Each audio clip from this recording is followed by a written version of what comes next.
You're listening to MinerTalk on demand exclusively on 600 ESPN El Paso. Stay up to date with MinerTalk by downloading the free 600 ESPN El Paso mobile app.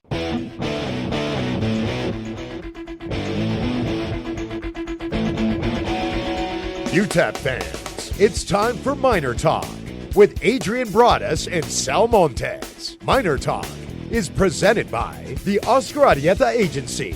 7 locations across El Paso from the west side to Fabens. Wind Supply El Paso. Locate your nearest champion dealer at windsupplyelpaso.com. And Keat Southwest, leading the industry in precision metal stamping since 1958. Call into the show at 880-5763 or tweet the show at 600 ESPN El Paso on Twitter.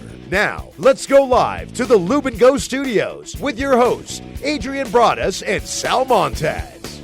All right, we're here.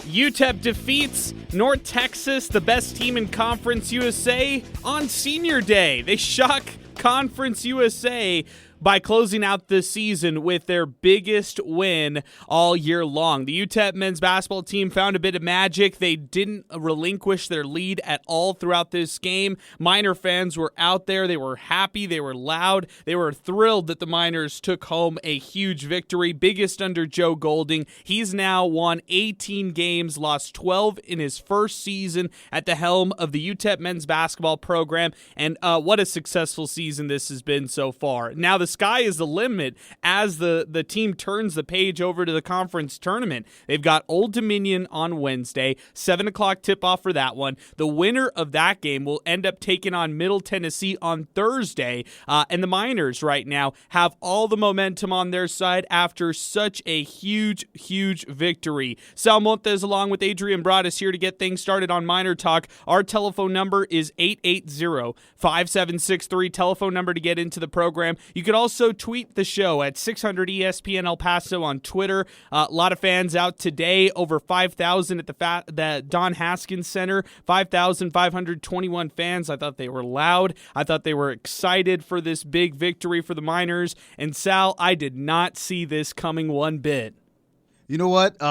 By default, I don't know if I said it or not. I know I said they'd get one. I don't know if that one counted for Louisiana Tech. But either way, though, this team is clicking at the right time. And then it also helps when you have Keontae Kennedy back in the lineup. Not only in the lineup, but he got to start today for the first start since December of 21, if I'm not mistaken. So for the Miners to get one of their key contributors, and in my opinion, the best overall player back is huge. And, it mattered tonight. This guy put up 40 minutes, and we'll talk more about the stats later on, but they definitely needed every bit from everybody today. Well, now the Miners finished off 18-12 overall. That is the best finish to the season since the Miners went 19-14 back in 2015 and 16 under Tim Floyd. The Miners now have a chance, realistically, to get to 20 wins on the season, which would be really special under first-year head coach Joe Golding and how he tried to revitalize this program. You could just hear the energy from the bench all game long from Joe Golding. He wanted this one real badly. My hat's off to the staff. My hat's off to the players, the seniors that were honored today. This was a huge one for the Miners.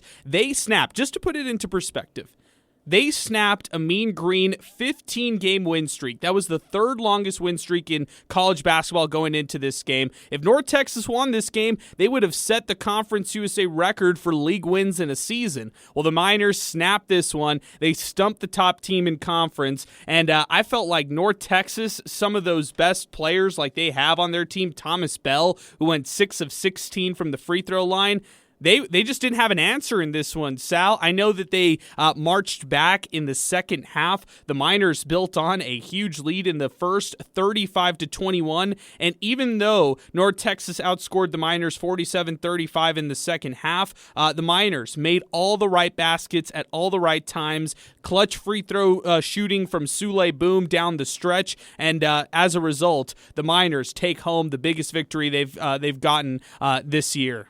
Yeah, definitely. And North Texas would join a great company. I do think the record for Conference USA wins in a season does belong to Middle Tennessee, though. I want to say back in 2017, that 16-17 season, they went 17-1. Oh, but a quick fun fact: who handed them that regular season loss in Conference USA? It was UTEP at the Haskins Center. I think like 57-54. But either way, though, that's elite company. We're talking about a Conference USA team in Middle Tennessee in 2017 that has a chance to have had North Texas right next to their name, and this is just regular season though. This North Texas team can still go on to do some amazing things. But as far as how the Miners played today to really close things out, they played some steps ahead for the first time in a very long time. We've seen them get out to double-digit leads, and then they evaporate because the opposing team not only is able to score buckets, but they hold UTEP scoreless too. So UTEP able to do it wire to wire today. 880-5763, our telephone number to get into the show. 600 ESPN El Paso on Twitter. That's 600 ESPN El Paso on Twitter. We'll go to the phones in just a little bit. Let's start off on Twitter. That's where we've got a lot of people checking in on the phone lines right now. First off, Kenny Onyema on the show. This game showed so much grit and toughness. So much hustling all over. Love to see good games like this. Great win and morale booster. This coming in from Adam Mirales on the show. Joe Golding, best coach I've seen in my lifetime for UTEP men's basketball. Wow. There we go. Younger fans. Hey, younger fans there. That's not too far off. I mean, when we reel off the coaches, I mean, he could be up there. For the first season, he's doing a pretty good job, and he's off to a better start than some of the previous coaches who have taken UTEP to the tournament. So very true. That's pretty promising. Herman Flores tweets us, huge win against the best team in conference. Great first regular season for Coach Joe Golding. Team is only going to get better. Jeffrey Bernstein tweets the show. So do you think this win puts us in some postseason tournament, assuming that we won't win the conference tournament, which I have to say is possible, although unlikely?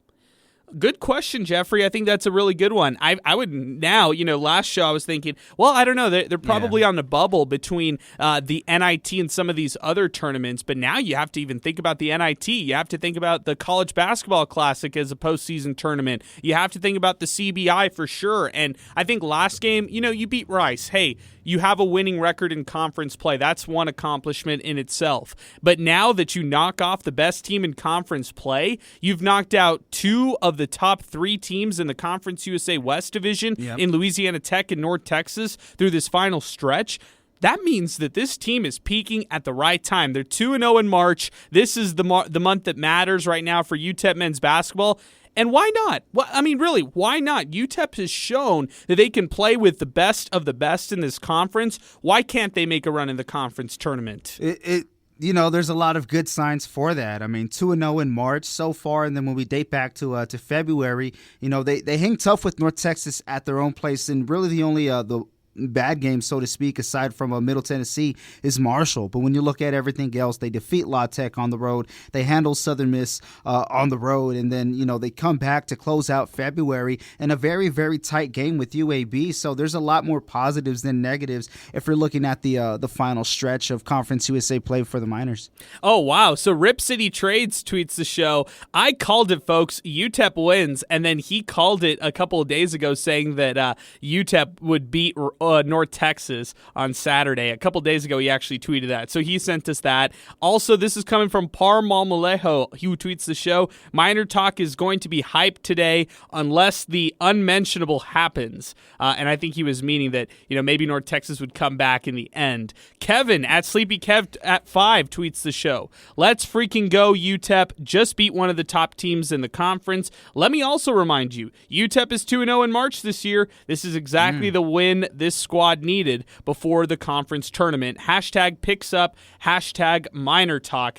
All this is coming in on 600 ESPN El Paso on Twitter. Got a lot of things to talk about here on the show today. Let's open up the phone lines, 880-5763, telephone number to get into the program, 600 ESPN El Paso on Twitter as well, at 600 ESPN El Paso on Twitter. Let's go to Keith, who's joining us again out in Winnipeg. Keith, what's going on, my man? What a game. You didn't think I wasn't going to call during the biggest game of the season, did you? No, I definitely thought you'd call. Win or lose, I was figuring that you'd call. This is the biggest game of the year, and the Miners showed up in a big way, Keith. It was unbelievable. Boom, Kennedy, just phenomenal. Just absolutely phenomenal. Like, I've been watching UTEP basketball for a long time, since like religiously, probably since the early 2000s. Okay, I have not seen this well of a coached team since, ever. Honestly, the closest thing that I've ever seen is with Billy Gillespie's year when they made the tournament run. That team was really, really well coached down the stretch. I would say, this is by far the most impressive, especially for a first-year coach, most impressive coached season we have seen, like, maybe in my lifetime as a fan, for sure. Wow. So you're really high on this season, Keith. How far do you think this men's basketball team could go? Well, I think basketball is an interesting sport. Teams go on runs. North Texas won 15 games in a row, right? It ended today. Now, for them, it's probably a good thing it ended now rather than, a conference tournament or the NCAA tournament. They refocused. UTEP basketball is kind of the same way. We had our little run. We had a little up, we had a little, bumps, the last few weeks. But this week, we're going back to back. Now we have all the confidence in the world. I can't predict, but there's no reason why we can't make a deep run and make it to the conference championship game. There's no reason why.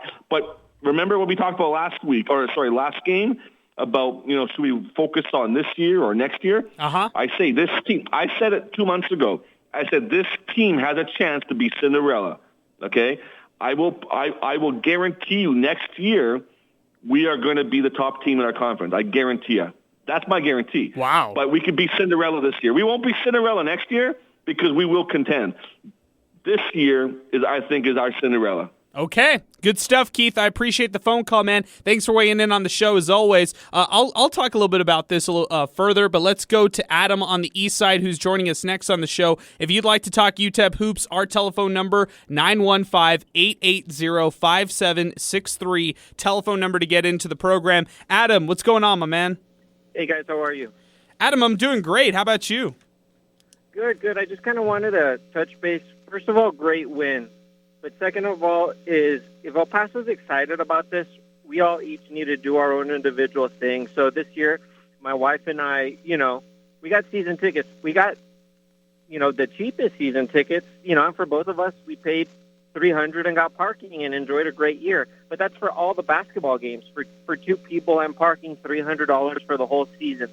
It's time for El Paso to start buying those up. It's time for big donors to start setting aside money for Coach Golding, because when the time comes, other programs are going to notice him, and it's time for UTEP to start having a war chest of money ready there for him, for what he needs for his salary, and step up financially too. It's interesting, Adam. I hadn't even thought about things like bonuses, incentives, things like that could be in Joe Golding's contract. But I'd be curious to kind of look into this. There's probably some interesting numbers on who or what kind of bonuses are there and what kind of structures are in place for Joe Golding. I'm wondering if there's anything on winning, having a winning record in conference play. I'm curious to see if there's any kind of win threshold. If we win over 17, 18 games, you get a kicker or something like that. I'd be interested to know that, but I do know that, hey, what a great win it was tonight. What a great season it's been for UTEP men's basketball. They've overachieved by beyond all measures. And another big thing to note, they've gotten one of their best players back in Keontae Kennedy. So really the sky's the limit for this group. Sky's the limit. There's nothing to lose in Frisco. The guys have the opportunity. Go play loose, go have fun. And I just think that's part of the key to, the way that Coach Golding runs his program is the guys just look like they're having fun out there. And the guys are willing to be coached hard when it's necessary, and nothing is ever taken personally. And you could just tell, there's just a mutual respect, but they're having a lot of fun out there, and it's fun for the fans to see too. Real quick, Adam, when's the last time you remember a win this significant for UTEP? Oh, wow. We're trying to figure out. I don't know what it is. I can't even tell you. I think maybe it was like some sort of November Thanksgiving tournament, I think, when we beat Xavier, but I don't even remember who the coach was at that time. I think we beat Xavier at some sort of holiday tournament, and they made a pretty deep run into the tournament, the NCAA that year. Okay. Yeah, I understand what you're saying. I just don't, I don't know. I don't know what the answer is to that one because, you go back to 2009, 2010, they were first in Conference USA. That's when they got the at-large bid into the NCAA tournament, and they lost to Butler in the tournament. Those, you could see some of those wins as being significant in conference play, like their big double overtime victory against number 25 UAB, 74-65 at Bartow Arena. They won that on January 30th of 2010. That's one that I look at right there that sticks out to me, but it's tough, Adam. It's tough to find another significant victory that the Miners have gotten just like they did today, knocking off the best team in Conference USA. No, I mean, and I really had to think about that. I mean, I was just kind of pulling at straws, but I really can't remember, and there's no way that on paper with what, UTEP, aside from their backcourt, the Bigs have done a tremendous job because they've been coached right. They've been put in the right place. They're playing a lot better down low, and they've just been coached right, and it's just it shows. And they have confidence that takes pressure off of the backcourt, and just really makes it a fun game. All right, good job, Adam. Appreciate the phone call, man. Thanks for weighing in on the show. 880-5763, our telephone number as we continue here on Miner Talk. 600 ESPN El Paso on Twitter. We'll get to our Hot Hand Award later on in the show, thanks to Wind Supply El Paso, along with our Player of the Game, brought to you by Keats Southwest. As we continue, we welcome on Tom on the show. Tom, good afternoon. What's going on? Yeah, I went to the game, and I'll tell you that our defense, wow, something drastically changed. I don't know what Golding did during practice, but he really amped up the defensive pressure with the team's effort. And, there were several stops that they had where North Texas was literally running out of time on a shot clock. Oh, yeah. Those non-steal turnovers, I'm sorry to cut you off, Tom, but those non-steal turnovers that UTEP has, they are, the advanced analytics say that they are a top 50 team in that category, which is real interesting. The Miners are one of the best teams in the country when it comes to non-steal turnovers. Right, and you can see, and all teams have these breakdowns where we're just not in position to block out, and the ball will carry them off the rim or whatever, and some guard will get the rebound and put it back in, and it drives you crazy. But those are things you can clean up. And but I think like I said, Golding is doing something special, I guess, with his teams in March. Where did he come from? Abilene Christian, I believe. That's right. And so I'm hoping that magic's going to transfer over. What I saw today with my own eyes was pretty impressive. Kennedy, for instance, I saw him play a couple nights ago, and I was kind of like, okay, let's. It seems like a little bit of a hot dog, maybe an old '70s term, but you know what I mean. Yeah, I get you. But it seems like he's getting, he's settling down, and Sully Boom. I owe Sully Boom an apology.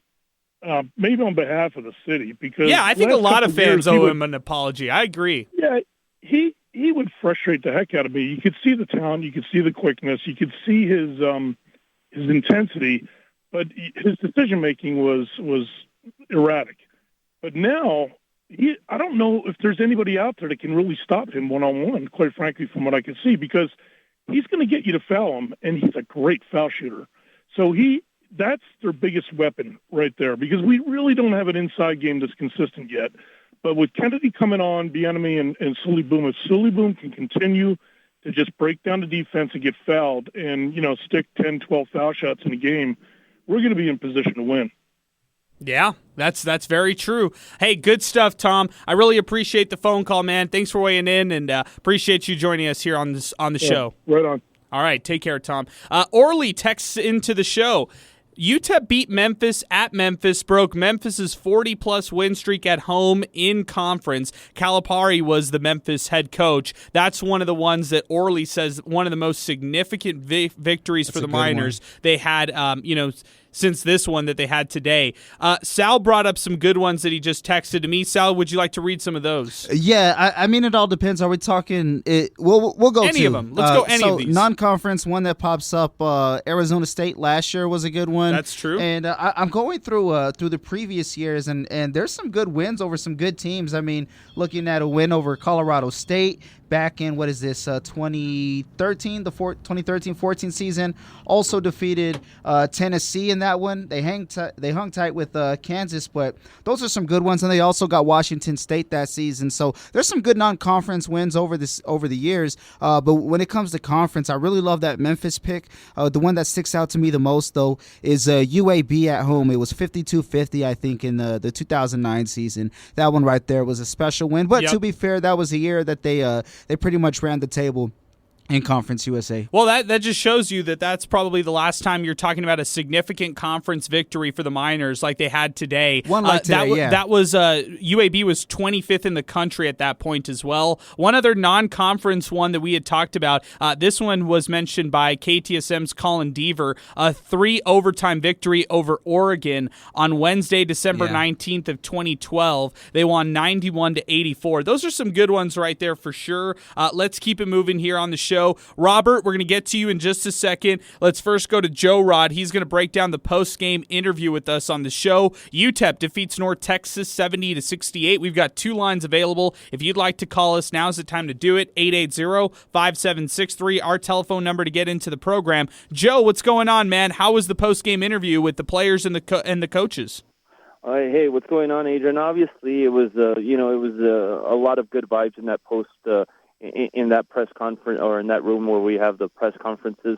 Everybody was very happy about the win and stuff like that, and a lot of very, very interesting and comments were made today.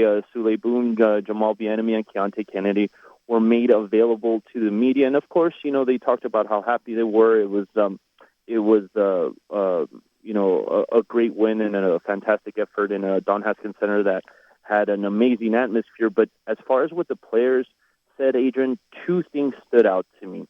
Number one, Sule acknowledged the season in general, and he said that he has never been a part of a team that had to overcome so much adversity over the course of a regular season.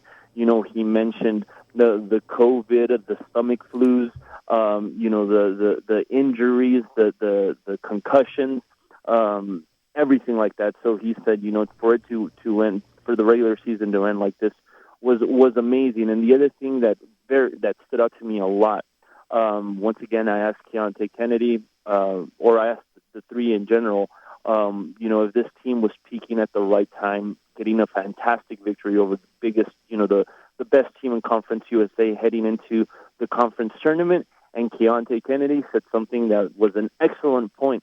He goes, I don't think we're peaking at the right time because we're still improving every single game. Wow. So I think our best is yet to come. Oh, that's a great quote. That's awesome. Great stuff. That's awesome. Great stuff. Joe, awesome. Let me ask you this. I know that this was a lot of celebratory, conversations between players and the coaches after this victory. I don't mean to cut you off or anything, but was there anything said about who was honored today specifically for Senior Day? They talked about that, and they just said,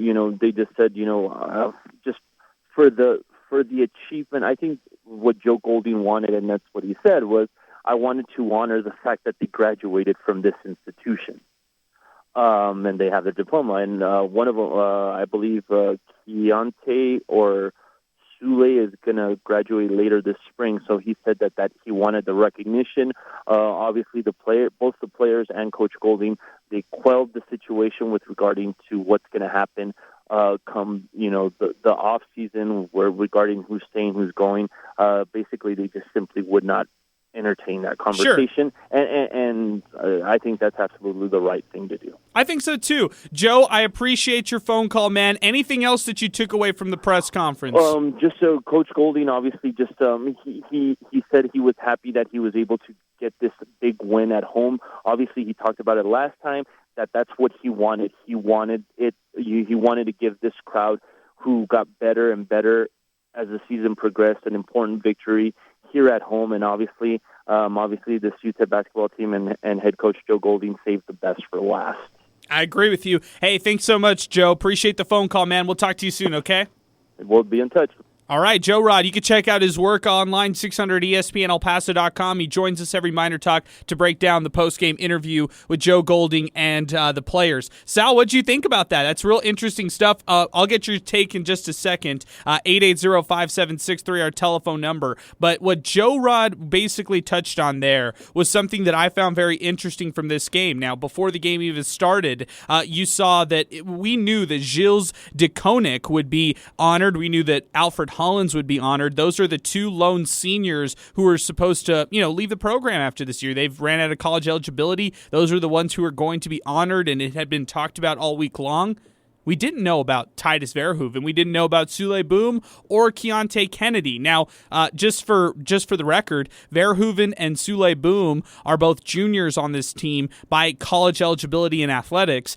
Both of them, I guess, are graduating this year. Same with Keontae Kennedy, who's only a redshirt sophomore by eligibility purposes. So you kind of think of those things, and I kind of had a little red flag to start off. However, I heard the pre-game interview with Joe Golding and John Teicher, and I heard that, this was going to be something to just honor these players. That's exactly what they echoed in the post-game interview. As far as players leaving or staying or going into the portal or anything like that, I'm going back to what I said earlier this week. You could say that there's going to be a mass exodus, and I'll say, no, that's not true. There's not going to be a mass group of players on this team who's going to enter the portal, but I'm not going to also say that no one's entering the portal. I'm not going to tell you that this is going to be the same roster coming back in the fall. It's just the reality of college basketball. So if you're a UTEP fan, this is the point. This is the point right now where you have to just, trust what you see right here on this team and enjoy what you have in the moments. Now, we've heard a lot of rumors here and there as far as players leaving, players going, saying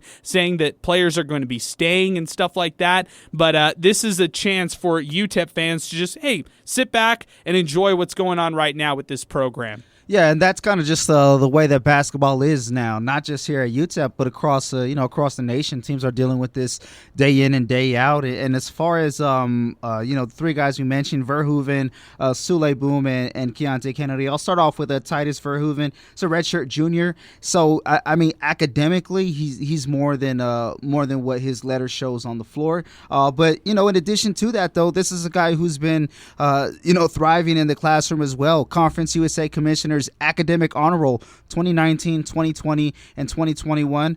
22 is probably right around the corner. Let's be real there. And then also here in the NABC Outstanding Academic Achievement in 2020. So this guy's serious about his books. I wouldn't be surprised, to see, or I wouldn't have been surprised to see him be honored to get the degree. When we look at Sule Boom, a guy who's also a redshirt junior, so academically he has more than what the letters show out there on the court. And then for Keontae Kennedy, this is where a lot of people are questioning because he's only a sophomore. Well, I mean, technically he's a Technically, yeah, but redshirt sophomore though when we look at it, and there's also a year that he sat out due to the transfer as well. So we mentioned that one along with so many other seasons. I mean, he was a freshman at Xavier in 18-19, sat out in 19-20, played last year in 2021, and this season is 21-22. So that's 4 years right there. It's a lot of time in the classroom, but 2020 and 21 was on the Conference USA Commissioner's Academic Honor Roll and Commissioner's Academic Medalist in 2021, so it's not far-fetched to see why these guys are getting honored, on Senior Day because they're getting their degree. All right, let's keep it moving. Let's go to the phone lines right now. 880-5763. Robert joins us next on the phones. Robert, what's going on? Not much, guys. How's it going with you guys? Doing fine, Robert. Thanks so much for giving us a call. What did you think of this game? Great win. I mean, it was very, very well played, I thought, and the crowd was good. It was a terrific way to springboard them into the tournament, hopefully. Yeah, I think it will. I think it's going to give them as much momentum as they need. Now, these games are not a given. Old Dominion's going to be a tough one. The Monarchs are a good team. They're scrappy. They went to overtime with the Miners earlier this year, and the Miners eked out a 78-70 win. And then after that one, they take on Middle Tennessee, who was just a really, really tough team in that third game of that 3-game road stretch that the Miners had earlier this year. So 2 tough opponents. If the Miners, end up winning that first game against Old Dominion, you're looking at 2 tough games to start things off. My question is, what did you guys think about the officiating, and what was that technical for? Yeah, that was ridiculous. And hey, I appreciate the phone call, Robert. Thanks for weighing in on the show. Officiating has always been bad. I'll maintain the same thing I say after every Miner Talk. Don't like to talk too much about the officiating, but it was pretty bad again today. There was some. These refs are just hilarious. I will say that a lot of calls went against North Texas in down the stretch. So some of those calls ended up helping UTEP. But that technical foul against Keontae Kennedy in the second half, I thought that was a little ticky-tack. But they're going to call those things. And I think that Joe Golding even said in his post-game interview that you can't accept those kind of things. Like, you can't have a technical foul go against you. They end up getting 4 points out of that one because they made both the technical foul free throws, which, by the way, UNT was atrocious from the charity stripe today, 17 of 32. So those were 2 free throws they made, and then they get it on the inbound. They go draw another foul, and they make 2 more free throws. So that was a little tough for the Miners right there, but I'm glad that Robert asked. I know fans were really upset and frustrated, and in fact, they were so mad and frustrated, they were booing the refs going into half and coming out of half. So I love when that stuff happens at the Haskins Center. Let's keep things moving here on the show. 880-5763. Orly's joining us next. What's up, Orly? I was wrong in the win streak. It was 64 straight wins at Memphis. Memphis had not lost a conference game in 64 straight games. Okay, so what year was this, Orly? Because I'm trying to look at this. 2010. Okay, 2010, they beat Memphis. I tell you exact date, January 20th.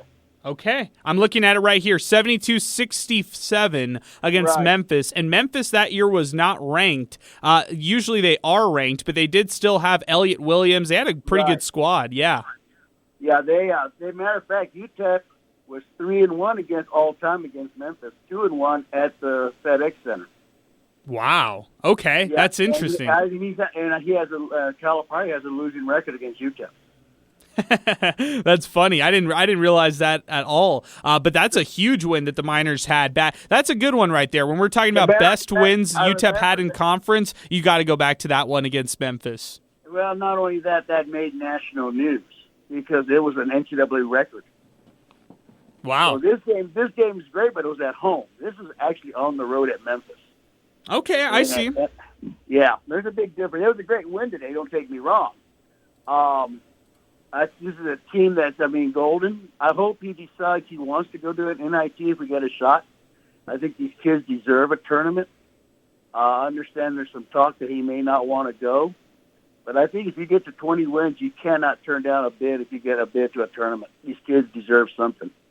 Well, it depends on who wants to stay, Orly. That's another thing because you know how guys leave for bowl games? You just don't know in college athletics that if players will decide to enter the transfer portal a little early or anything like that. So it really just depends on how things shake up in the tournament. But I'm with you, man. At least right now, if you're asking me March 5th on UTEP men's basketball, I said it earlier this week that I didn't think, a CBI or a college basketball classic bid would be worth it. But NIT is worth it in my perspective. I think NIT is definitely worth it. So we're on the same page there. Well, anyway, I just wanted to be, people are talking about some upsets. Just like in football, people say the BYU upset. No, I'll go back to 72 when UTEP beat Arizona State and Frank Kush. They had just played in the Fiesta Bowl the year before. And they were there you go. That's a good one. I remember these games. I remember going to the one at Arizona State in football. We know you remember them. That's right, Orly. Hey, man, I appreciate the phone call. Thanks for weighing in on the show. Let's continue. 880-5763, our telephone number to get into the program. If you would like to weigh in after Orly, good point by Orly right there. Mary Onyema tweets the show. Super proud of UTEP men's basketball and Coach Joe Golding. What a way to finish the regular season at home against North Texas. I still believe they have a heart of a champion. Bring on the tournament in Frisco. Here we come. #MinerTalk, #Believe.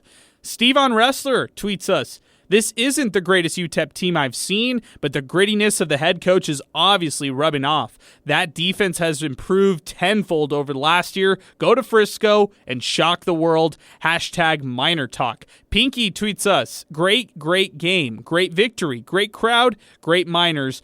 Hashtag MinerTalk." Kenny Onyema, this game showed so much grit and toughness. So much hustling all over. Love to see games like this. Great win and morale booster. I think I read this one earlier, but I'll read it again for you, Kenny.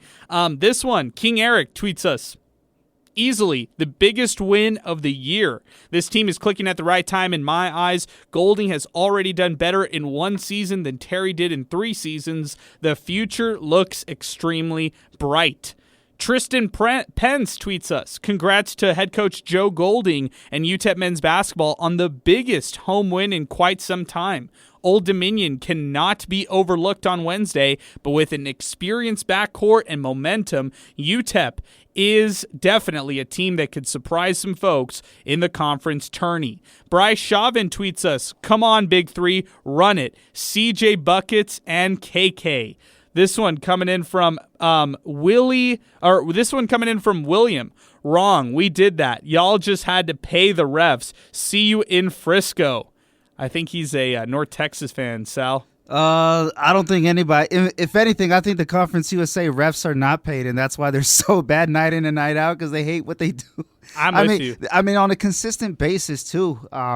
Referees are terrible, so it's just the way it is. A regular day in Conference USA.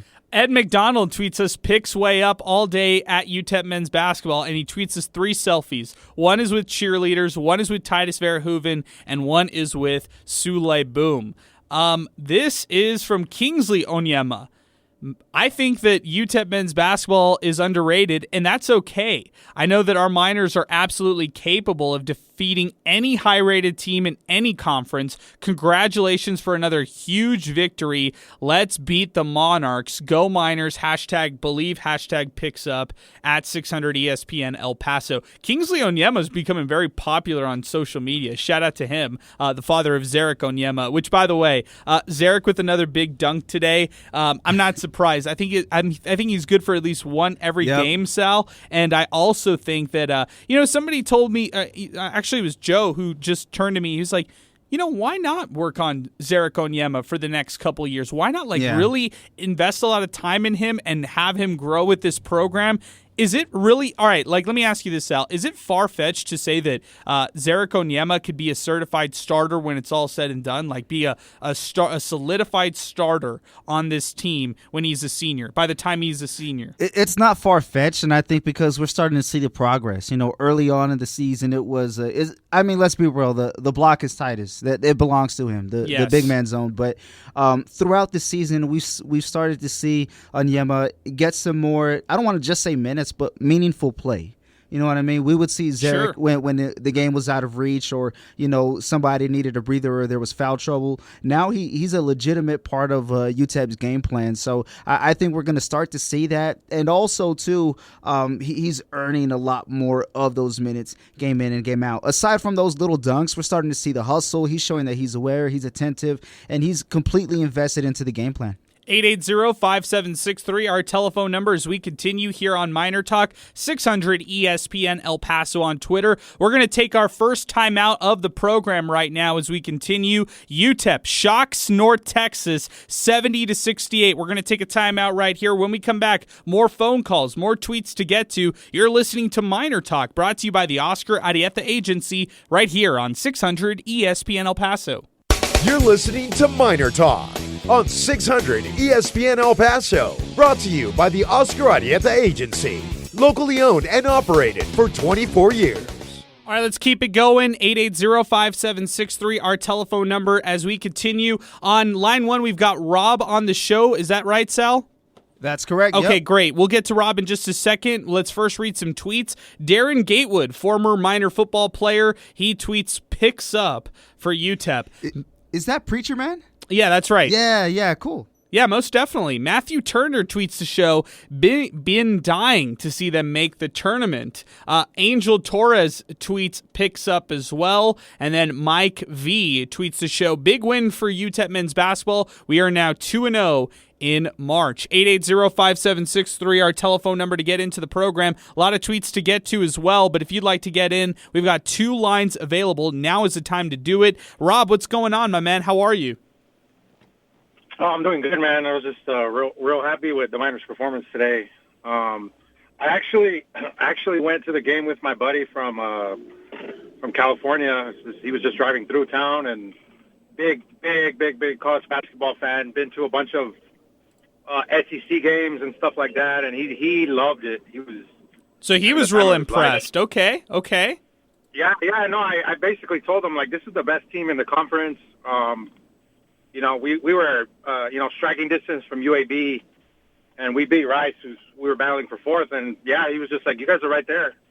I don't see why you can't win it all. And I kind of believe the same thing. I feel like they beat ODU over there. Why can't they win, this game? But I feel like they'll run into problems eventually, which everybody will. But I'm just happy, man. Like I said last week, I think just the fact that they're playing on that second day already, makes it more successful than any time that Terry's been there. And well, he's only been there twice. Terry was only there twice, and they were a lower seed. So I think it's far beyond that. I don't even think it's close. Yeah, no, 100%. And as far as you guys' discussion about Zarek, I think he's going to play.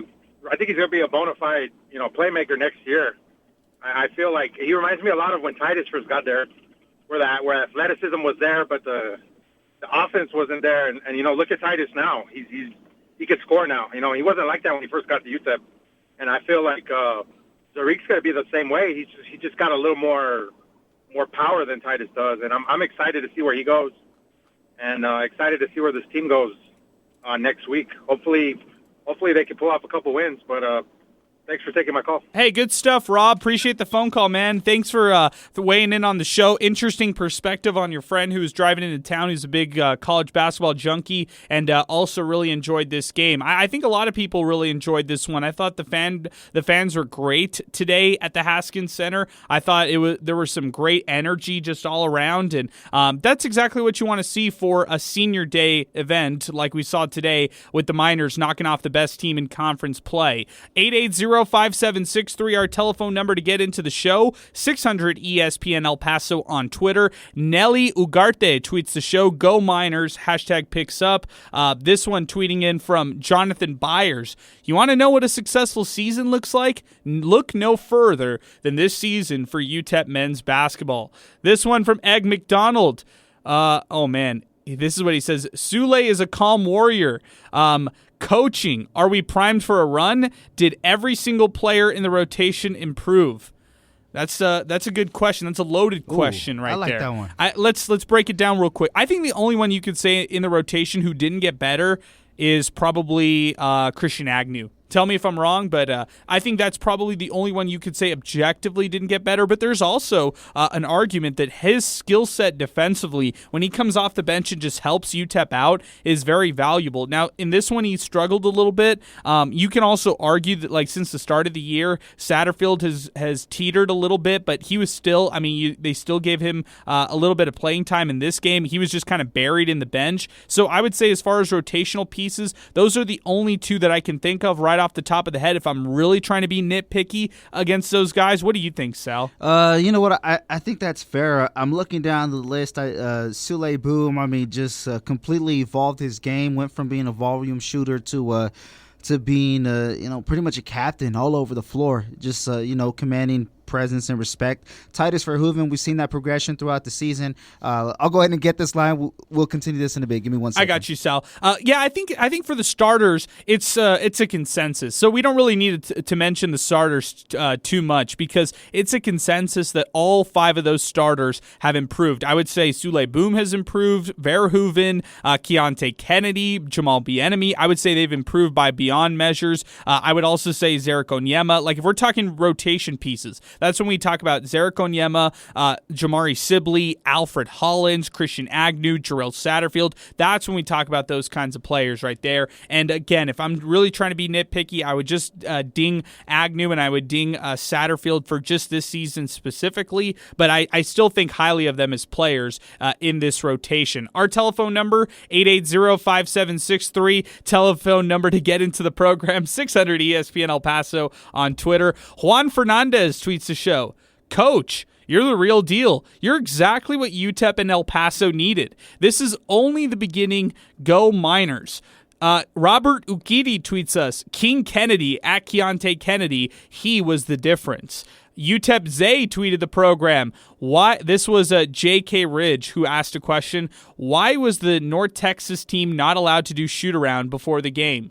UTEP Zay tweeted us for after that one. Real quick on that J.K. Ridge one, I do not think that's true because I was there early and I saw that North Texas was, in fact, warming up. I think the extended senior day festivities took away from just the general public seeing North Texas warm up and shoot around. So I guess that's my only guess right there. And I did see them shoot around for sure. I know that. I even have a picture of that on my Twitter page. UTEP Zay tweeted us, on the 2022 roster, he is listed as a sophomore, talking about Keontae Kennedy. This is his third year playing, fourth in college due to a transfer redshirt.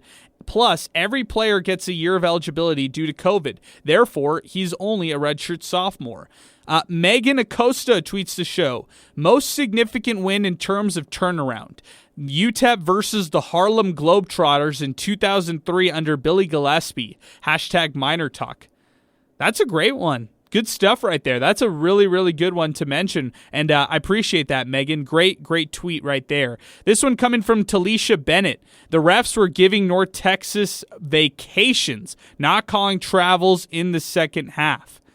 I agree with that. They were definitely picking up that ball a lot. UTEP Mineto tweeted us, yes, sir, it's coming together. I am enjoying this year. It has a lot of success, more than anyone knows. 880-5763, our telephone number to get into the program, 600 ESPN El Paso on Twitter. Let's go back to the phone lines right now and welcome on Kingsley Onyema, the father of Zarek Onyema. We've had a lot of fathers call in recently on MinerTalk. Kingsley, you're the latest. I appreciate the phone call. What'd you think of this game, man? Hi, Adrian. First of all, I appreciate what you and Sal are doing. Honestly, you're doing an outstanding job. Listen, this was an incredible. It's just overwhelming victory for the Miners and the fans. I said it when I was there visiting with my son. I told Coach, I said, listen, this is there are a lot of people who are anxious to see what they can produce. And I told Coach this statement. I said there are 4 stages in team development. There's the forming, there's the storming, and there's the norming. And then after you norm, then you perform. They are getting to that level of performing right now. And what you're seeing is the outcome of the team development process, which Coach Golden brought into the team. He brought in defense. If you look at what he did in Abilene Christian, the reason he was able to beat Texas was his defensive skills. He brought a lot of defense into the team. And listen, when they were playing previously without Keontae, I was like, this team was playing so well without this key player on the team. Wait until Keontae gets back, and you've seen exactly what I stated. Keontae is back. This team will beat any team in any conference easily. Okay, and wow. And I think I will tell you this, right? Coach Golden has put a lot of naysayers to speechless. Okay, with his performance in his first year. Normally, coaches get at least about 3 years. Their third year, you start seeing the outcome of their team development. But you've seen the outcome of these guys' coaching skills within the first year of his job. Okay, so right. It is. I'm proud of him. I'm proud of the boys. I know a lot of fans. Zarek, of course, that's his home. But what I say, I know a lot of fans would like Zarek to start and all whatnot. As a father, and a military officer, I like to train I like to train before I execute. So Zarek now is doing very well, but you can see that it's because the coach has given him the chance to do so. Coach Terry, for some reason, isolated him completely in his first year. So Coach Golden has changed that dynamics. Yes, Titus, with as much experience, of course, rightfully so, will start. But eventually, Zarek is going to get to that comfort zone where he's going to be able to adjust himself and adapt to all the direction that's coming from the coaches. And then you can see him as a starter. So I'm very optimistic that Coach Golden will make the decision at the right time. But meanwhile, let's enjoy this victory, and let's hope that what we're going to see at Frisco is going to be something that's going to even be bigger.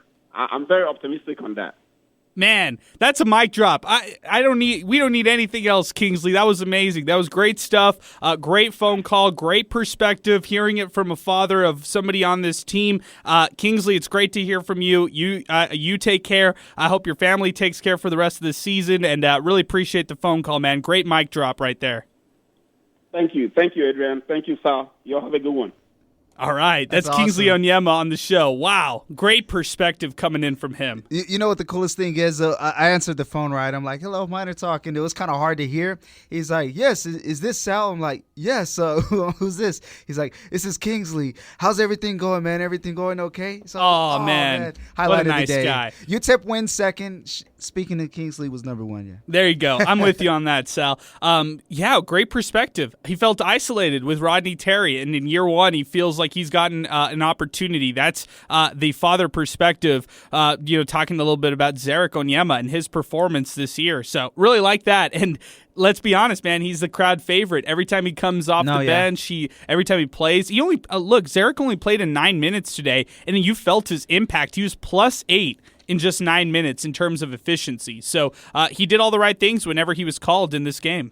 Yeah, and clean slate. I guess really the worst part, so to speak, would be that the one turnover and the 2 fouls. But in that though, he's able to get that big momentum booster. But that's something that we see game in and game out. And for 9 minutes to be +8 and the plus minus is huge, especially when you're going up against the top defensive team in the conference. So slowly but surely, he's holding his own against these teams. And then I want to date it back to the game against Rice. He had that big dunk over those 2 Rice players. And even CBS Sports tweeted out a video on it saying big man ball or big man game, something along the lines of that. I couldn't stop watching that video, man. And I mean, this is just the type of momentum that he gives UTEP. He's a spark plug. UTEP Zay with a great tweet. Can we talk about Jamari Sibley for a second? He had a nice game. His confidence is going up, and you could see it through his game. He had 11 points, and he got aggressive when he had the ball down low. I'm really excited for his development next year. I mean, he was a 4-star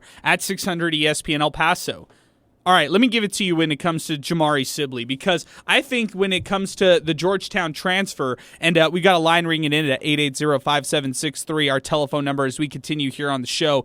Jamari Sibley as a Georgetown transfer was raw to start things off, but he's a guy who didn't have a lot of Division I experience when it comes to playing. However, I liked what Jamari Sibley displayed in today's game, because he didn't necessarily get his shot off initially. He was getting a lot of rebounds early on into this game, and he was trying to be active in ways that he could. Now, the 5 fouls right there is something I'll knock him on, but I loved his low post game, and I think that's where Jamari Sibley can flourish. He has some great athleticism. He needs still some work under his belt, but this is somebody who, when Jamari Sibley is on, that usually means good things for the Miners, as weird as that sounds. But when he's actually clicking and everything, well, I mean, everything else is kind of like a cherry on top, for the Miners, because if they're getting 11 points for him, that means things are going well for this team. Yeah, and it's 11 points on over 500 shooting. I think that's the big thing. We talk about how offense has kind of been tough to come by. I want to say with the exception of the last couple games, so to speak, but for UTEP all season, shots were valuable. Those possessions, you had to hold on to them for dear life and get those points. But now it's kind of they can afford to take some of the shots that they do. But when we look at Sibley tonight, 4 for 7, and impacts the offense without taking things away from your big 3, which is JB, Kennedy, and also Sule. No, I'm with you on that completely, Sal. 880-5763, our telephone number to get into the show. Yeah, I really like Jamari Sibley's game in this one. Let's keep it moving. We got some tweets to get to, but let's go to the phones first. We've got 2 lines available. 880-5763. Hunter is next on the show. Hunter, UTEP defeated North Texas. How about that? Hey, man, what a difference a year makes, huh? Yeah, you're right. I mean, just think of where we're at this time last year, hopeless it seemed, and now everybody's endlessly optimistic, it seems. Especially Mr. Onyema there. What'd you think of that? What'd you think of that, man? I don't know where the guy grew up, but I don't believe it was in this country. I think a problem that we have growing up here with a lot of the privileges we have in this country is we don't have as much selflessness as we used to. Everybody's about me. It's the me generation. What do I get out of it? And you can tell that guy is just selfless. It's a team. He talks about the team, and that's why he's raised such a good son, him and his wife, I'm sure, because you can just tell Zarek's a high-character guy, and it comes from an upbringing from a guy like that. He preaches team. He preaches being a high-character person, a team above self, and I'm sure that's why he's a successful officer in the Army there, because that's great. I wonder if Golding, not that Golding doesn't do a good job of it, but I wonder if he's ever had him come do a motivational talk to the guys. I mean, I was motivated after he just finished calling in. Yeah, me too. I was like, we were behind closed doors, like, wow, looking at each other in almost disbelief, just not really expecting that phone call and hearing all that passion and, just the perspective that he had. And you just heard it. Golding is giving these players opportunities, a chance to make their name known and a chance to become rotational pieces on this team. So he gives people chances on this group. And I think that's what Kingsley Onyema really appreciated, that he gave his son a chance. And look at what Zarek's done. He's really made the most of it. Well, and like you said, training before execution. All these kids want instant gratification. I want it now. I want to transfer because I didn't get what I wanted now. We had more people like him around, we might not be in these predicaments for college basketball. You're rebuilding every single year. You shouldn't have to. And maybe if he'd come talk to some of these younger players or come talk to the team and give them that perspective, that worldly perspective, maybe things turn out a little different. But as far as this season, man, what a turnaround. We were talking, remember, if they'd end up at 500 and look at them with 18 wins. I remember when Sal said he would judge them if they got to 20. I said, man, this guy's crazy. There's no way that they get to 20 wins. And now it's possible. It won't be easy, right, but it's a possibility. And, I was frustrated watching them beat the top team in the conference. So that says good things. They did a lot of wrong and came out with a win. I mean, what more do you want? And people don't think UNT had something to play for. I beg to differ. Now they have zero chance at an at-large bid, and they know it. They got to go win the conference title versus if they sweep the end of the season like this, go in and still get upset in the tournament, they had a chance. They don't now. UTEP took their at-large bid away, so they did have something to play for. Yeah. No, and McCaslin was in the game. I don't know if you saw the way he was coaching his team, but man, that guy's intense. Yeah, he was calling timeouts left and right. Yeah, he's an amazing coach. Yeah, he's a really good coach. He's leaving this conference next year, no doubt. Yeah, no, and so it's not like people. I could hear kind of mutterings about oh man, they beat this team just because they didn't have anything to play for. They sure did. They had an NCAA tournament berth to play for, and they lost it today. And it's not going to be a cakewalk in the conference tournament because there's a lot of parity right now. UTEP can beat anybody. UAB can beat anybody. I think right now Old Dominion can beat anybody. UNT. It's going to be an interesting conference tournament. But if the season were to end today, that's a victory. What an exclamation point to put at the end of the season. I think if they want to have a chance at making a run in the conference tournament, they're going to have to clean up stuff that they haven't cleaned up all year. So it'll be a long shot. Those offensive rebounds they gave up at the end, inexcusable. Even on free throws. Can't do it. Yeah. You can't have that if you want to beat these top teams. The lack of execution late game. I wanted to put on the circus music at the end every time they're inbounding the ball. It's a joke. Fix that. If they would clean that up, clean up their boards, they have as much of a chance as anybody to make a run in this tournament. But how could you not root for these guys? How can you not root for Golding? What a season, and couldn't be happier for season one under him. Who knows what next year brings, but like you guys have been talking about, let's see what this year brings. We're still in the middle of this run. Yeah, let's not look ahead. Let's look to this year and see how this year finishes up. I'm totally with you on that, Hunter. Appreciate the phone call. Appreciate your perspective as always, man. Want to talk a little bit about the late game situations because we haven't talked about that at all, Sal. This is now Yeah. what? I mean, 3-4 games where we're questioning the late game situations for the Miners. It's only a 2-point win for UTEP when it should have been really a 5-point game in terms of the Miners winning this one. Rice could have tied the game at the end with the Max Fiedler heave to close out that game. That could have been scary. Louisiana Tech, that one went down to the wire. UAB went down to the wire. Miners lost that game. So yeah, late game situation, that's just something that the Miners, they worked on this week in practice. I promise you that. I watched it, and they did that in a big way this week. They just really got to try to clean it up as much as they can before the tournament. Yeah, that's one thing for certain. I mean, even dating back to the game against Rice on the road. I mean, Rice was able to make a run late, and I think it was like a 2-point win or something for the Miners, and the final bucket was a garbage bucket. But still, though, Rice had some life when they were on the road in Houston.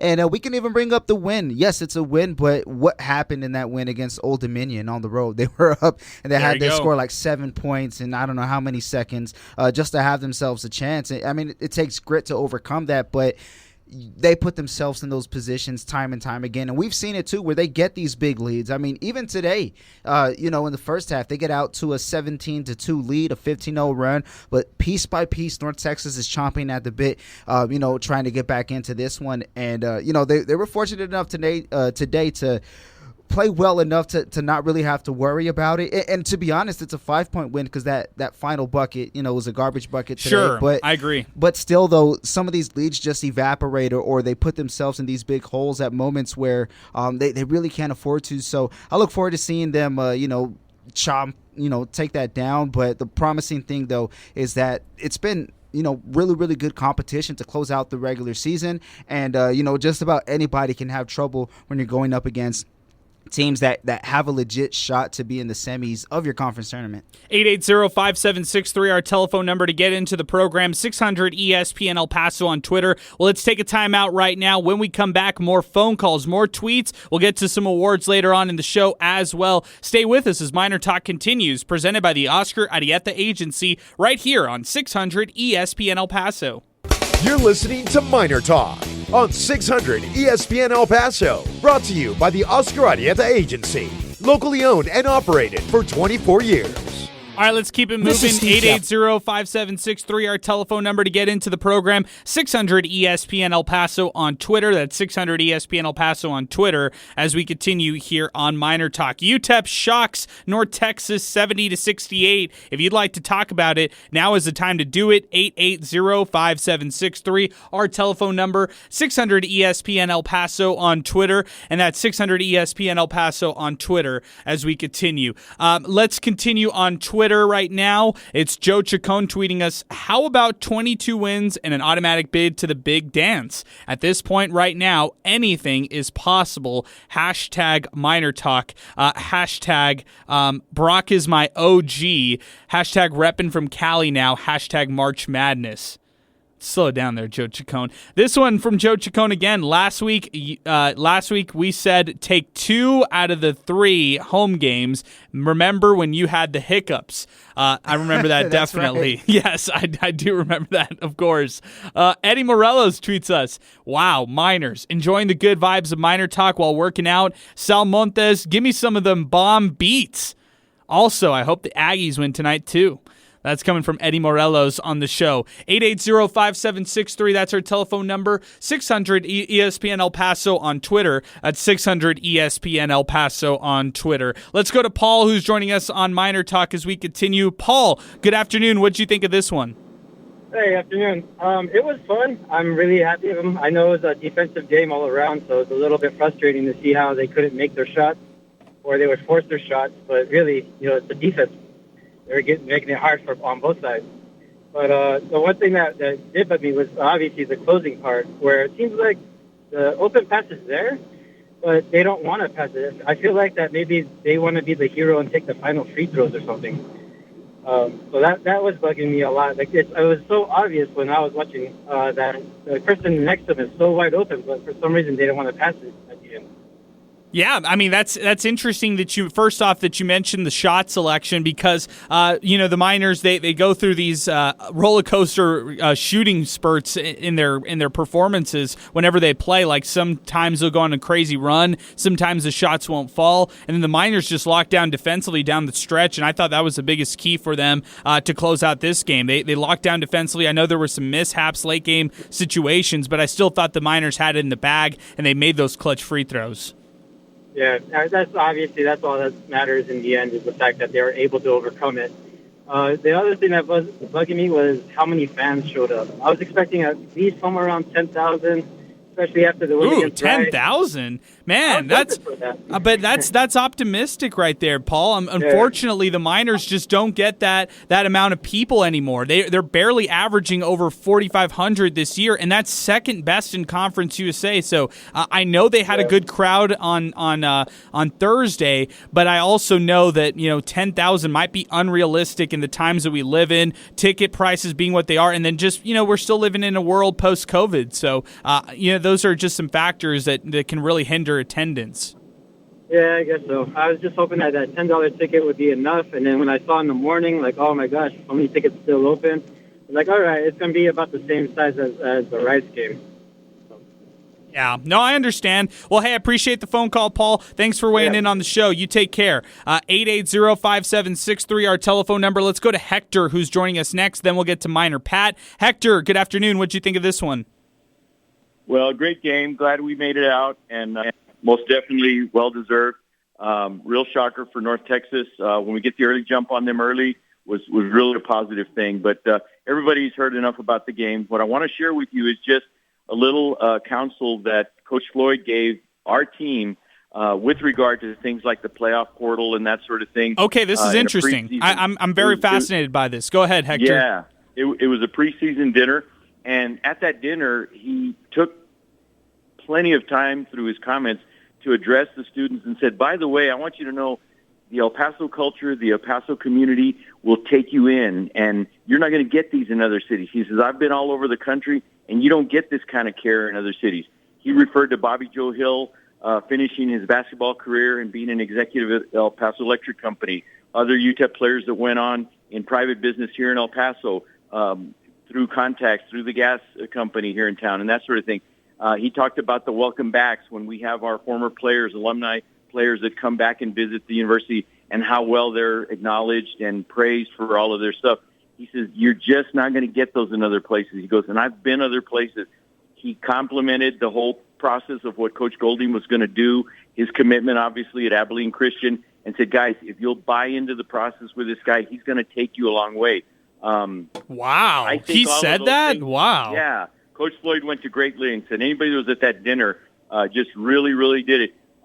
We've got something really good in Coach Golding, and I think that I have observed from the players and some of their post-game interviews and stuff, a lack of selfishness, a lack of trying to one-up each other and that sort of thing, and really big on, as Coach Golding refers to a lot, the relationships and that sort of thing. But again, I want to compliment the city of El Paso for what they've done over the years for so many UTEP players, the Tim Fosters of the world who open their businesses here in town and stay here in El Paso and continue to live in El Paso. Why? Because they love the culture, they love the people, very, very much family-oriented, positive values. And I think that, like, for example, Z's father, to have reached into you guys and say he's happy that he got a chance and that sort of thing, Mr. Onyemai, we will welcome your son and we'll embrace him here. And if he comes to be a minor great, guess what? We'll be celebrating him years down the road.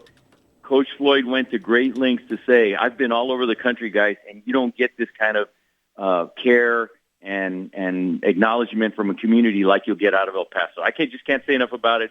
But for people who attended that dinner, they witnessed that, and I believe that our players hopefully accept the counsel of Coach Floyd when they do get. He says, you're going to get attractive offers from people that are going to try to lure you away and come over here and we'll get you this and we'll get you that. He goes, no matter what they're trying to promise you, you're not going to get what you're getting here in El Paso. And don't get me wrong. I understand there are bigger stages in college basketball. That's great, but we've got the Aaron Jones of the world that stayed here and played football his entire career, he could have gone other places. He didn't. Could have. And so, and you've seen other UTEP players successfully. Will Ramirez, I believe, is the offensive lineman. Will that was for the Hernandez. New York Giants. Will Hernandez. I'm sorry, Will Hernandez.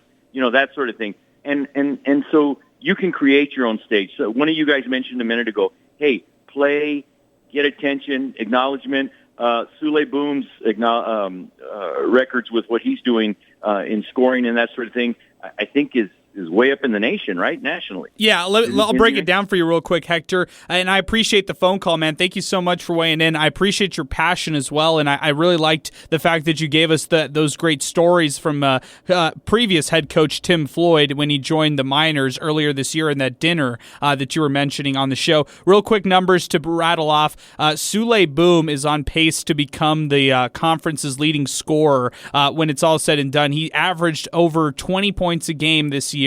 Just over 20 points, and going into this one, he was at 19.9. He would be the first Miner to lead Conference USA in points per game since Stephon Jackson. Yes, that's right. UTEP's all-time leading scorer, Stephon Jackson, did it way back in 2008 and 2009. That's the last time a Miner has led the conference in scoring. Sule Boom has also now tied Roy Smallwood with 1,380 points to become the 10th all-time scorer in UTEP program history. And now he's only played with the Miners since 2019-2020. So if the UTEP guard decides to come back one more year and play with the Miners, he has a chance to break some big records here at UTEP in all-time scoring efforts. Now, he would be at 1,380. Omega Harris is ninth at 1,407 points in his career. And of course, Stephon Jackson, he is the career points scorer for the Miners, the career points leader for the Miners at 2,456 career points scored throughout his college career. So just interesting numbers to kind of reflect on. Sule Boom definitely has a chance to be one of the greats when it comes to UTEP all-time scorers. And I love the fact that Hector mentioned that as well. 880-5763 as we continue here on Miner Talk 600 ESPN El Paso on Twitter.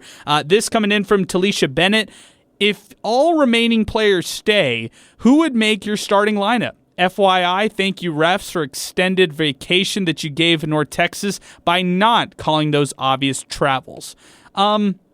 I think starting lineup really doesn't matter too much. I think that, but if we had to go with a tentative starting five for next year, I'd still go with everybody intact, with everybody staying with this program. I'd go Sule Boom, Jamal Bieniemy, Keontae Kennedy in your backcourt. Those are your three guards. I'd go Titus Verhoeven at the 4 position, and then that unnamed center, whoever they're going to get a center. I'm just manifesting this for UTEP basketball. They'll get another big man under their belt, and he'll be their 4th starter. If it's not, then you look at somebody who's on their current roster like Jamari Sibley to fill in that 4th role. What do you think, Sal? Yeah, it's really tough because, assuming everybody comes back, but there's still that one starting spot. I think there's still a big starter away from really having, solidification in the conference. But for sure, the brunt of it rather is going to be the trio, Sule, Kennedy, and JB. As long as that big three is intact, I don't want to say you could just pretty much throw anybody out there, but that's what you got to solidify first. And then, of course, Titus being back would be huge. They just really need a big, so I'm with you on that. Miner Pat joins us next, 880-5763. That's our telephone number, 600 ESPN El Paso on Twitter. Miner Pat, good afternoon. What'd you think of this win? This was a really great win. But I want to tell you that Van Hooven will not work at the 4. He's not a shooter, so he won't work at the 4. Right now, I think they're looking for a 4 and a 5, hopefully, because that's what we need. The other 3, I think we're good. Okay. So you like the backcourt, maybe just change up the front court. Because that's not even nowhere near right. But we did good. I was so glad. I wanted to say thank you to Fort Bliss because they had a bunch of soldiers there today, which was awesome. And we need more of that. That type of fan base that come out and cheer our Miners on. Plus, I don't know if you know that after the game was over, the players called the fans down to the court We haven't did that in I don't know how many years. The fans rushed the court, and it was freaking awesome. Yeah, I saw that. That was awesome, Pat. To the guys. Yeah, congratulations to the guys. I'm so proud of them. Now we're heading to Conference USA. We'll be there. See you there. Bye. All right, Pat. Mic drop from Pat, Miner Pat, who's joining us on the phone lines right now, 880-5763, telephone number. All right, going back to the starting five real quick. I mean positionless four. So, like, I'm not really looking at who's a center, who's a four. We don't have a true center in college basketball anymore. There's not a true four in college basketball anymore. Yeah. There's kind of like that in-between position, which is like a 4/3. And college basketball has just gotten smaller across the board. They like guys who could space the floor, who can shoot. So I'm with Miner Pat. You need a big guy who can shoot from beyond the arc or something along those lines. So maybe you look toward maybe a guy who's like 6'8" and who could also hit the three. So interesting point right there. Yeah, you know what? Something that comes to my mind is, some years back when I think Osei Lewis was defensive coordinator for the Miner football team when Mike Price was still coach. He came in and I think the defense was like a 3-3-5 or something along the lines of that. But that rover, that extra cornerback, they called him minor back, right? Okay. And what I'm thinking is that's something like transitioning that to football. Maybe that's what that four could be, a guy who's going to, just hunt around for rebounds and really just start to get things in transition, push things out. So I think that's something they might go after, because if it's truly positionless, I mean, we're even seeing, we could go back to Rice, Max Fiedler. This guy's not the true position that he is. He does so much more than that. Basketball is kind of just what is the best bunch that you can group together, as opposed to give me your best point guard, your best shooting guard, your best small forward, so on and so forth. What is the best unit that works together? That's right. So I think it could come down to something like that. But one thing's for sure, as long as whoever it is in that starting lineup can play defense, they're going to see the floor majority of the night. 880-5763, our telephone number to get into the program. I'm totally with you, Sal, because you don't even have a true point guard on this team. Exactly, you have multiple point guards or guys who could bring up the ball. Sule Boom, Jamal Bieniemy, Keontae Kennedy. There's positionless basketball in today's basketball game. That's just the bottom line. Mm-hmm. Let's keep it going on Twitter right now. We've got lines available. If you would like to call in, now is the time to do it. This coming in from Herman Flores. Joe Golding did it while losing Bryson Williams and Feo DG, who are dominating with other teams. Just proves again that Rodney Terry couldn't coach. Bryson Williams about to be Big 12 conference, first team all conference. Feo DG, newcomer of the year in the Sun Belt and first team in the Sun Belt. He's doing big things, but I think there's got to come a point in time where you could just congratulate Coach Joe Golding and leave it at that. Yeah, I'm with you on that. It's time to move on. Yeah. I mean, do you want to cheer the guy or bash the other guy? I get it. You're not too happy with the previous results, but now you have a winning coach, a winning team. Stick with that. Tristan Pence tweets us, "We Miner fans are blessed to have Keontae Kennedy playing for UTEP. # keep up the grind." Joe Chacon tweets us, "How about the 22 wins and an automatic bid to the big dance? At this point right now, anything is possible. Let's get this. # Brock is my OG. # MinerTalk. # March Madness." This coming in from the UNT6. UTEP fans chanting overrated. LOL. After 6 years of failure in basketball, UTEP is finally over 500 in conference play. Congrats, Miners, on the win. Luckily, this was after our conference regular season championship. I mean, it's still going to be tough because it's still a one-bid league. I'm pretty sure. Exactly. If you ask North Texas if they wouldn't mind losing this game, I'm pretty sure they would say that they would mind. So this win, if North Texas had won this one, there's an argument that North Texas is an at-large bid in the NCAA tournament, regardless of what happens in the conference tournament. So I'm with you completely, Sal. Hunter Pennypacker tweets that account and then tags us. Shame on North Texas's big season. No. This is what he said. Shame on you all. The big season is for nothing. You just lost any chance at an at-large bid and won't win the conference tournament. Wasted season. Good luck coach shopping after your coach moves on to greener pastures. # MinerTalk. That's funny. This one from Jonathan Byers. What if I told you that UTEP would do more without Bryson Williams than they ever did with him? Don't take Bryson Williams for granted. Make sure you appreciate Coach Joe Golding. Leave it at that. Wow. I'm stumped. This one from Jonathan Byers. But just imagine this team with ODG and Bryson. Regardless, this team is still capable of beating anyone. However, they are also capable of losing to anyone because of their lack of effectiveness and size down low in the post on defense.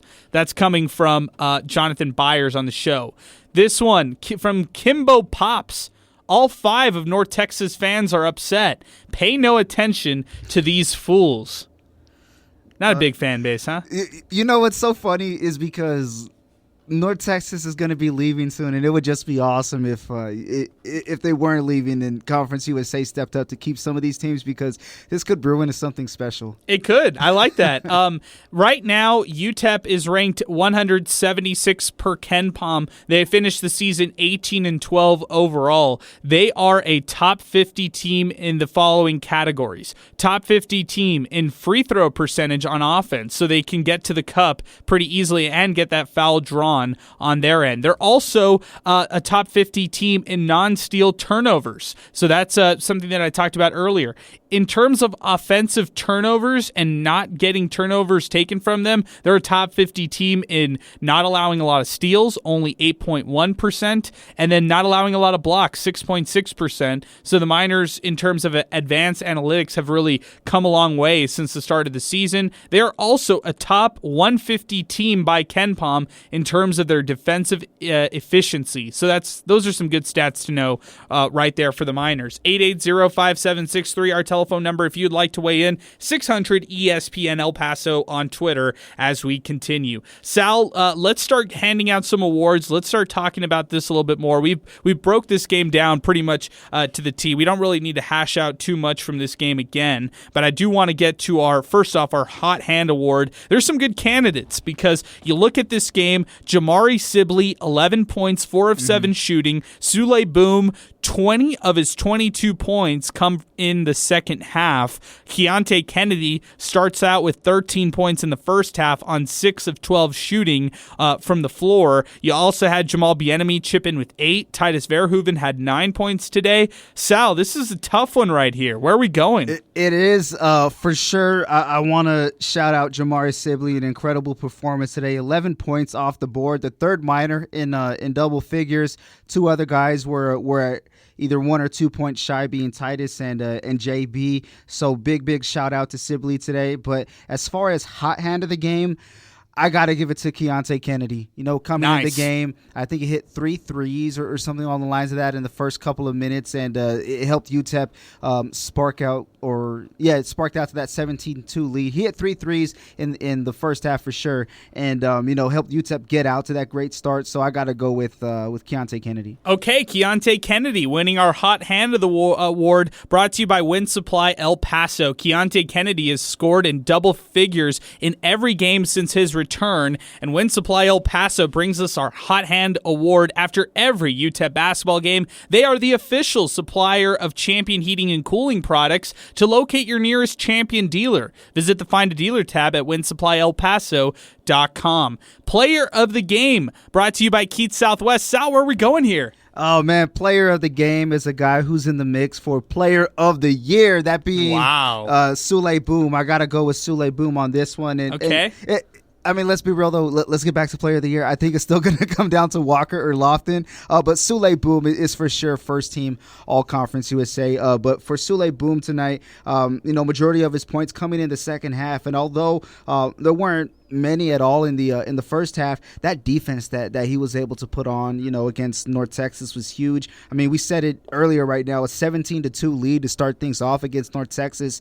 You don't have to play good offense to hold your opponent to a small amount of points. So Sule Boom, player of the game. Sule Boom, player of this one, 22 points, had just 2 points going into the break, makes 12 of 13 from the charity stripe, and ices the game from the free throw line, and he is our player of the game. thanks to Keats Southwest. Keats Southwest delivers the best precision metal components for businesses throughout the world, all made here in El Paso. From prototype to manufacturing 50 million pieces, Keats Southwest is a trusted partner worldwide for aerospace, automotive, appliance, electronics, military, medical, and many more companies throughout the world. Learn more about Keats Southwest today at KeatsSW.com. Couple other tweets to get to. This coming from Pinky. This one was not a shocker. I disagree with that big time, Pinky. This is the top team in Conference USA. Come on, man. Rick Taylor tweets us, hope the Miners are able to bring this team back. Chance to be good next year, but that damn transfer portal. I know, man. It's sometimes not even Joe Golding or like the coaching staff. It's just the world of college basketball. That's the bottom line. These players might have things already lined up. Unfortunately, that's just the sad thing about this horrible era that we live in of college basketball. And some, I use the word horrible, but also it's it gives a lot of these college athletes flexibility. Yeah, so from a college empowerment. athlete's perspective, this is a lot of freedom for them. So they're not necessarily tied with one university for 4 years. People look at it totally different. Fans say, the transfer portal is horrible, especially UTEP fans, and then players, they like the flexibility. So I understand it from both perspectives. No, big time. And I know I said this last show. I said it a lot on MinerTalk all season, but we can't really bash the transfer portal too much. Sule Boom, a Division I transfer. Titus Verhoeven, Division I. Kennedy, Jamal Bieniemy, Christian Agnew, even Jamari Sibley. So a lot of guys with previous experience at other colleges. So it depends on how you look at it and if they leave your school or if you get them. Yeah, and another thing with this, when UTEP wants a Division I transfer, if they want to tap into the transfer portal, I guess the prospects that the Miner fans are most excited about are those Division I players with experience and who have that kind of pedigree under their belt. So that's how I would evaluate that right there. 880-5763, our telephone number as we continue. Milkman joins us next on the phone lines. Milkman, what's going on, man? Hey, what's going on, guys? Not much. That was a hell of a game. It's funny because life gets busy and stuff, and I wanted to go to all the games, wasn't able to pick up every single one of them, but was able to go to a few. And I talked to my elderly father today, and I was like, hey, why don't we go to this one? So we did, and man, what a game to go to! Best game of the year by far. It was phenomenal, and I got to tell you, he and I both were super impressed with Coach Golding. I know everybody's been saying it, everybody's been talking about it, but I mean, I don't remember being this excited about having a head coach like this. I mean, God, since Haskins, and maybe Floyd, when we thought it might turn out a little better, but I mean, to me, the future is just blazing bright, and I mean, what a game! This was just phenomenal. They led the whole way. I mean, if you would have told me that before the game started, I'd been like, no, there's no way. But I mean, it was phenomenal. You can see if you look at the games from the beginning of the season, when Golding just started to right now. I mean, you can tell how much he's taught them and what their what their mindset is and how much better they've gotten. It's amazing. And I remember calling into you guys, and I was like, God, they just run down the court and they fire up threes. Let me tell you, I don't have that complaint anymore because I'm watching them work it in under the basket. I'm watching them do stuff that I haven't seen done in years. I'm ecstatic. It was a phenomenal game. I loved watching it. I loved watching the product that was out there on the court, and El Paso should be really excited for Coach Golding. I mean, this is phenomenal. All right, good stuff, Milkman. Hey, I appreciate the phone call, man. Take care and have a great rest of your weekend. All right, you too, guys. All right, Milkman joining us on the phones as well as we continue. UTEP defeats North Texas 70-68 to close out the regular season, and that's pretty much how we're going to wrap things up here on the show. A couple other things before we wrap things up here officially. This one coming in from Megan Acosta. Enjoy the championship, North Texas. Wave bye-bye to the possible at-large bid. Gotta win the conference tournament now. Good luck with that. #MinerTalk, #GoMiners. and it's just, man, it's a lot of UTEP fans hating on these North Texas fans. It's just replies left and right. People are fighting on social media right now, Sal. I love it. The world needs more of this. Yes, we do. You know what? Conference USA needs more of this. This is good for what's left of this league. Exactly. I mean, some teams are leaving, some teams are staying. You might as well let it all out before the departures there. So you got to have some fun. I mean, it's March, and also too, this is how you know the game meant something, especially when fans are chirping at each other after a basketball game. We haven't seen something like this for UTEP basketball outside of New Mexico State in a very, very long time. I'm with you on that completely. I mean, I'm still trying to search for the last significant win like this one. Herman Flores tweets us, exactly. Can only imagine what Joe Golding would have done with Bryson Williams and FEODG, especially Bryson. He's dominating in the Power 5 conference and with a top 15 team.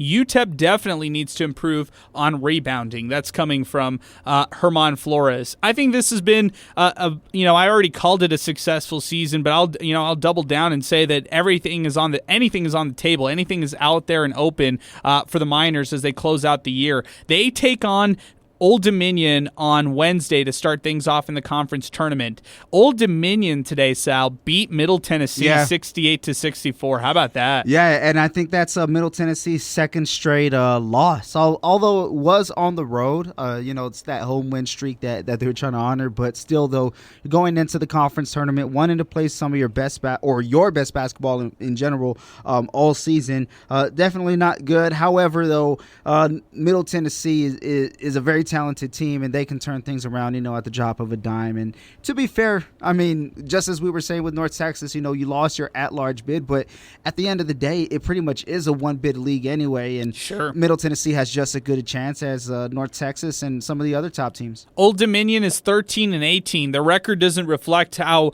I guess, how pesky they could be in Conference USA, especially in the tournament. They're 8-10 in conference play. Their losses in conference include a loss to La Tech, Western Kentucky, Marshall, Middle Tennessee, Florida Atlantic, Western Kentucky, Charlotte, North Texas, Rice, and again the Miners, who beat them in overtime earlier this year. I just think moral of the story, Conference USA is good this year. It's good. It's top. I go back to Hunter's call. This conference, top to bottom, has a lot of teams that compete. The only teams that you could kind of take out of this conversation in terms of teams who are strong in this league, I would take out FIU, Florida International, Southern Miss, UTSA, but that's about it.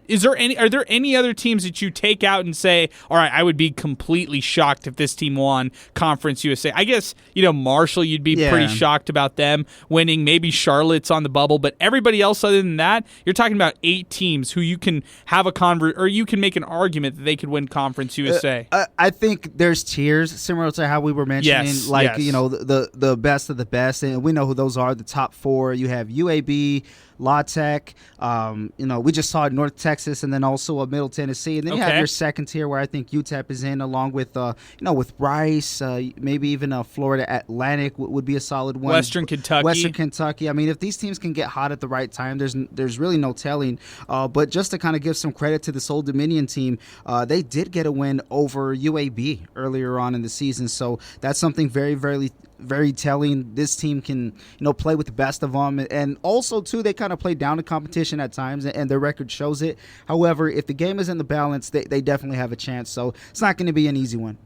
I appreciate everybody tweeting into MinerTalk. I appreciate the fact that Keontae Kennedy has now taken up MinerTalk on his social media platform. So now he's hashtagging MinerTalk all the time when he sends out a tweet. So appreciate Keontae showing us some love as well. Appreciate the fact that we've earned another parent phone call guest as well. Kingsley Onyema chiming in, and I think a lot of Miner fans really appreciated his mentality and outlook on all the UTEP conversation that we had today. And, the Miners having one of their biggest wins that I can remember in covering this team, that's for sure. UTEP defeats North Texas 70-68. We'll be back in action Wednesday. Conference tournament is right around the corner. Sal, any final things that you want to say? Any final thoughts you want to say before we wrap things up today? Texas is a very big state, but that drive is something that fans will want to make if they're able to. Ooh, so there you go. I mean, year in and year out, when the Miners play in Dallas, Denton, or we've seen it even Houston, San Antonio, there's a good alumnus group over there representing the Miners. So I think we'll see some orange in the stands. I think so too, man. I really do. I think there's going to be a good turnout out at the CUSA tournament, and this UTEP team has given a lot of people reasons to go with them for sure. That is going to do it for us here on Miner Talk. For Sal Montes, I'm Adrian Broadus. Thank you so much for listening to Miner Talk. If you missed any of the show, you could subscribe wherever you get your podcast here. Cindy Donnelly tweeting the show. Great win. #GoMiners. Jonathan Byers tweets us again as well. Appreciate everybody who chimed in on social media with us throughout this show. UTEP beats North Texas 70-68. That'll do it for us on Miner Talk, presented by the Oscar Arieta Agency, right here on 600 ESPN El Paso.